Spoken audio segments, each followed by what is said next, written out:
Muscular system and nervous system. The human body is made up of different systems to work together to keep us alive and functioning. Two important systems are the muscular system and the nervous system.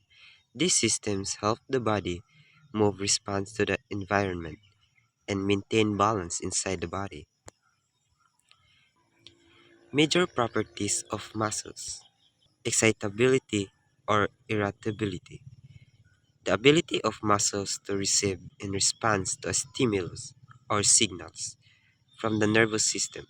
Example, when you touch something hot, your muscles quickly move your hand away. Contractility, the ability of muscles to shorten and produce force when stimulated.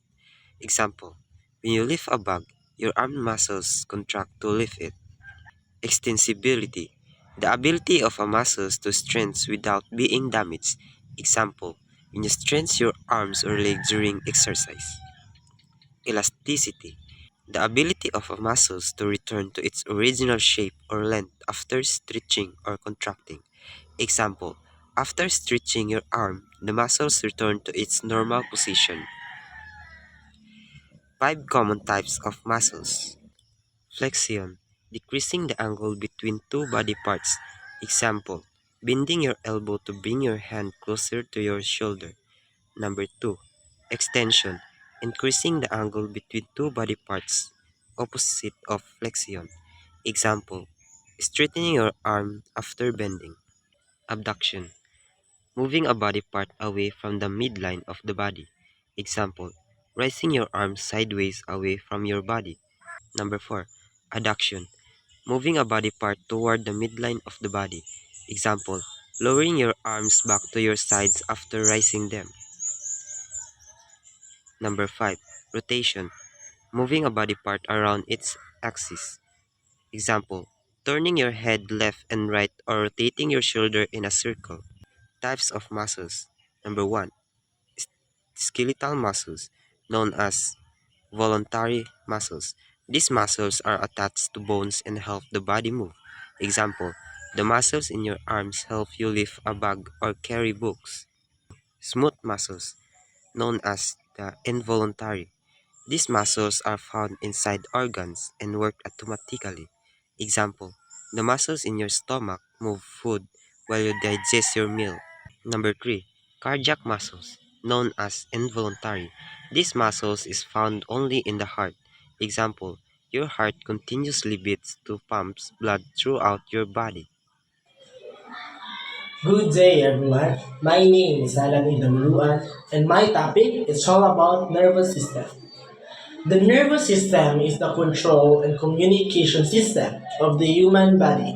In simple terms, siya ang nagkontrol o nagpadala og message sa tanang part sa atong lawas. It is responsible for receiving information, processing it, and sending signals to different parts of the body. Because of the nervous system, makauna-una ta, makalihok ta, makabati ta og sakit, ug makareact ta sa palibot.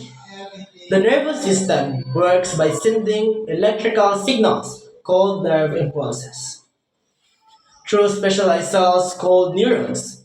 These signals travel very fast in the body. Pas-pas nga message ang ipadala gikan sa atong utok padulong sa laing-laing parts sa atong lawas. The nervous system has two main divisions. First, the central nervous system. Second, the peripheral nervous system. The central nervous system is composed of the brain and the spinal cord. The brain acts as the main control center of the body. So ang ato ang brain siya mag-control sa atong pag-una-una, sa atong memories, sa atong emotions, ug sa paglihok sa atong lawas. While the spinal cord connects the brain to the rest of the body and serves as the pathway where signals travel between the brain and the body parts. The peripheral nervous system consists of all the nerves that extend from the brain and spinal cord to the different parts of the body.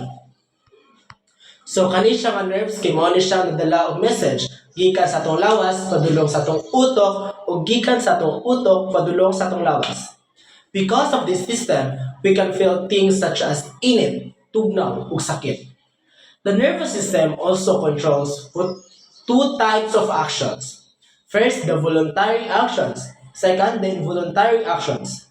So, voluntary actions are movements that we control, like paglakaw nato, pagsulat nato, o pagsturya nato.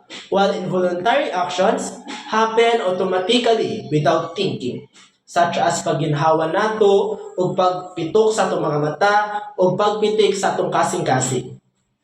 So in conclusion with the nervous system, so nervous system is very important because siya ang nagkontrol halos sa tanang lihok sa atong lawas. It helps also the body receive information, send signals, and respond to changes in our environment. I think that's all. Thank you so much for listening.